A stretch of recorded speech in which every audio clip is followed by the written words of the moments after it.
about yourself. நான் வந்து home town வந்து மைசூர் கர்நாடகா வந்திருக்கேன். நான் மேரேஜ் ஆன பிறகு தான் மதுரைக்கு வந்தேன்.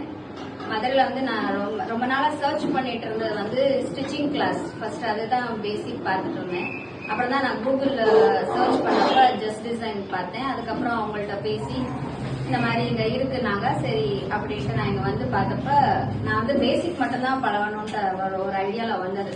வெறும் பிளவுஸ் மட்டும் ஸ்டிச் பண்ணிட்டு அப்புறம் போயிடுவோன்னு. அதுக்கப்புறமா பேசிக்ல வந்தது அந்த பிளவுஸ் ஸ்டிச் பண்ணி ஒரு 10 பிளவுசஸ் ஓகே இந்த லைனிங் அதுவும் பழகிட்டு போயிடலான்னு வந்தது. அதுக்கப்புறம் 2 பேர்த்தோட அந்த நல்ல மிங்கல் ஆகி நம்ம ஃபேமிலி மெம்பர்ஸோட எப்படி நம்ம ஜோவில பழகுவோம் அந்த இது இருந்ததுனால அப்புறம் அடுத்தடுத்து போக ஆரம்பிச்சேன். எல்லாம் பேசிக் இருந்து வருவாங்க, நான் ரிவர்ஸா போனேன். அதுக்கப்புறம் பார்லர் கிளாஸ் ஆரம்பிச்சாங்க, அதுலயும் ஜாயின் பண்ணேன். அடுத்து ஆரி இப்படி ஒரு கர்நாடகா ஒரு தமிழ் ரீட் அண்ட் ரைட் ரெண்டுமே எனக்கு தெரியாது.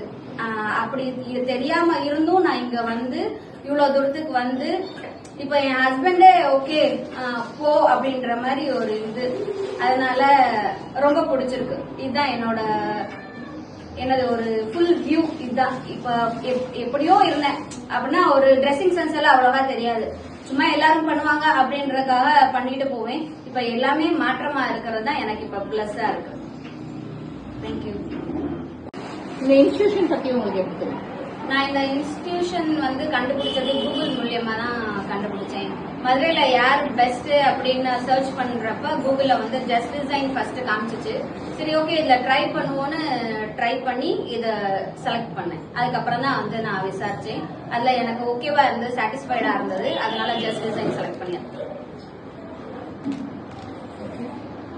உங்களோட எக்ஸ்பீரியன்ஸ் பத்தி ஷேர் பண்ணுங்க. அதாவது இந்த கோர்ஸ் என்னென்ன கோர்ஸ் நீங்க படிச்சீங்க, அந்த கோர்ஸ் எப்படி இருந்தது, இந்த ஃபீல்ட் ஆல்ரெடி உங்களுக்கு தெரியுமா? இந்த கோர்ஸ் பத்தி இந்த ஃபீல்ட் பத்தி ஒண்ணுமே தெரியாது, ஒரு பிளாங்கா தான் வந்தேன். ஆனா எக்ஸ்பீரியன்ஸ் சொல்லணும்னா நல்லா இருந்துச்சு. அவங்க பழகுறது ஒண்ணு தெரியலன்னு 10 தடவை கேட்டாலுமே நல்லா சொல்லி தராங்க. அதுதான் இங்க பிளஸ். ஒரு ஆரி ஆகட்டும் ஒரு ஸ்டிச்சிங் ஆகட்டும் எதுனாலுமே மேம் இது தெரியல அப்படின்னு சொல்லி கேட்டா சொல்லி தராங்க. அது அப்படி இல்லாமையும் இப்போ ஒன்னு எக்ஸ்ட்ரா ஒன்னு வேணும்னாலுமே நம்ம கேட்கலாம், மேம் இந்த பேட்டர்ன் தச்சா எப்படி இருக்கும், இதுக்கு ஒரு ஐடியா சொல்லுங்கன்னாலும் நம்ம காசு கொடுத்ததுக்கு மேலதான் நம்மளுக்கு கைட் பண்றாங்க. அதனால இந்த இன்ஸ்டிடியூட் ஒரு பிளஸ் தான் நினைக்கிறேன் என்னை பொறுத்த வரைக்கும். உங்களோட போர்ட்போலியோக்கு நீங்க எப்படி ரெடி ஆனீங்க? போர்ட்போலியோ போன வருஷம் ஸ்டார்டிங்கா இருந்ததுனால அவ்வளவா ஐடியாஸ் இருக்குல்ல. அப்பவுமே எல்லாரும் சொன்னாங்க நல்லா பண்ணிருக்கீங்க அப்படின்னு. இந்த தடவை ரொம்ப எக்ஸ்பீரியன்ஸ் இருந்துச்சு. அதோட 2 சுஜாதா மேம் அனிதா மேம் 2 பேர்த்தோட கைடன்ஸ் நல்லா இருந்துச்சு எங்களுக்கு. நாங்க போய் பர்ச்சேஸ் பண்ற இடத்துலயும் இந்த கலர் காம்பினேஷன் நல்லா இருக்கு. என்னோட மெயின் திங் வந்து இந்த கலெக்ஷன்ஸ் வந்து அவங்க தான் சூஸ் பண்ணாங்க. உங்க கலருக்கு இந்த கலர் காம்பினேஷன் நல்லா இருக்கும், இதை நீங்க ட்ரை பண்ணுங்க, இதை முடியும் அப்படின்னு சொல்லி செலக்ட் பண்ணி என்ன ஸ்டிச் பண்ணி இப்ப போட்டு இப்படி உட்கார்ந்துருக்கோம்னா அதுக்கு காரணமும் சுஜாதா மேம் அனிதா மேம் தான். அதோட பர்ச்சேசிங் வகை பார்த்தோம்னா நம்மளுக்கு எதுவுமே தெரியாது. அங்க போகணும் ஒரு பிளாங்கா தான் இருந்துச்சு. அந்த வெளியே அந்த டூர் பர்ச்சேசிங் டூர் கூட்டிட்டு போனதுமே ஃபர்ஸ்ட் டைம். எந்த இன்ஸ்டிடியூட்டும் கூட்டிட்டு போய் நான் கேள்விப்பட்டதில்லை. ஆனா எங்களுக்கு அது ஒரு வித்தியாசமா இருந்தது. எல்லா ஃப்ரெண்ட்ஸோட போய் அந்த ஃப்ரெண்ட்ஸோடயும் மேம் வர்றது அவங்களும் ஒரு ஃப்ரெண்ட் மாதிரி ஆயிட்டாங்க. அதோட நல்லா இருந்துச்சு அங்க போய் பர்ச்சேஸ் பண்ணது. அதுக்கப்புறம் அதுக்குள்ள என்னென்ன பண்ணலாம் எப்படி பண்ணலாம் அப்படின்ற போர்ட்போலியோவே ஒரு பிரம்மாண்டமா சூப்பர் சிங்கர் பிரம்மாண்டமா ஃபைனல் மாதிரி இருந்துச்சு. நல்லா இருந்துச்சு. We are happy. நோட் பண்ணுங்க. ஃபீல்ட் நீங்க சூஸ் பண்ணதுக்கு அப்புறம் உங்களோட லைஃப் பிஃபோர் எப்படி இருந்தது, ஆஃப்டர் என்னவா பிளான் பண்ணிருக்கீங்க? இந்த கோர்ஸ் முடிச்சதுக்கு அப்புறம் உங்களோட ஃபியூச்சர் பிளான் என்ன? பிஃபோர் எப்படி இருந்துச்சுன்னா ஒரு ஹவுஸ் ஒய்ஃபா இருந்தேன்.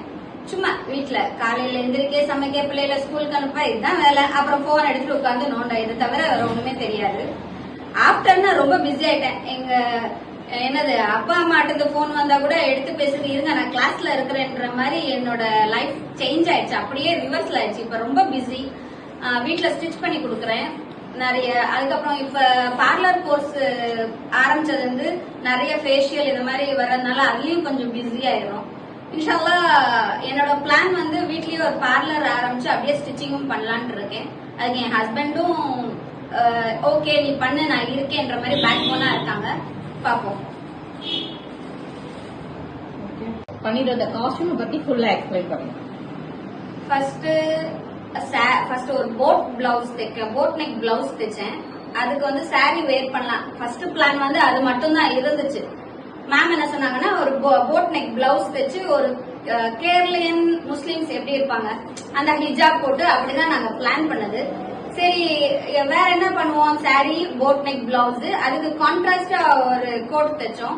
சரி வேற என்ன பண்ணுவோம், இந்த கிராப் டாப்கே ஒரு பலாசோ பேண்ட் தைப்போம்னு சொல்லி அப்ப 2 காஸ்டியூமா நாங்க ட்ரை பண்ணோம். அது ரெண்டுமே நல்லபடியா சக்சஸா வந்துச்சு.